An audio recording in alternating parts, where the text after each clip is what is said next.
राज्यात आज काय घडलं पाहूयात फक्त 90 सेकंदात। आम्ही माणूस आहोत, कुठे चुकलो तर साधू संतांनी आम्हाला सांगा, तुमचे आशीर्वाद आम्हाला पाहिजे। नाशिकमध्ये कुंभमेळ्याच्या कामाच्या शुभारंभ सोहळ्यात मुख्यमंत्री देवेंद्र फडणवीसांचं वक्तव्य। काँग्रेस नेते डॉक्टर सत्येंद्र भुसारी यांचा धावत्या रेल्वेतून पडून दुर्दैवी अंत।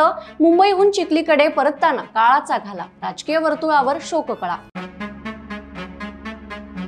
माझं लग्न होत नाहीये, मला पत्नी मिळवून द्या, तुमचे उपकार विसरणार नाही। अस्वस्थ सिंगल तरुणाचं शरद पवारांना पत्र।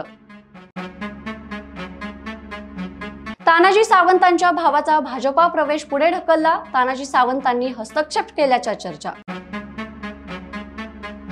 अजितदादांनी एका हाताने काढून घेतलं पण दुसऱ्या हाताने भरभरून दिलं, अमोल मिटकरींवर नवी जबाबदारी। माढ्याचे 4 सुपुत्र एकाच वेळी उपजिल्हाधिकारी, गावाची मान उंचावली। पदोन्नतीमुळे माढा पुन्हा एकदा चर्चेत।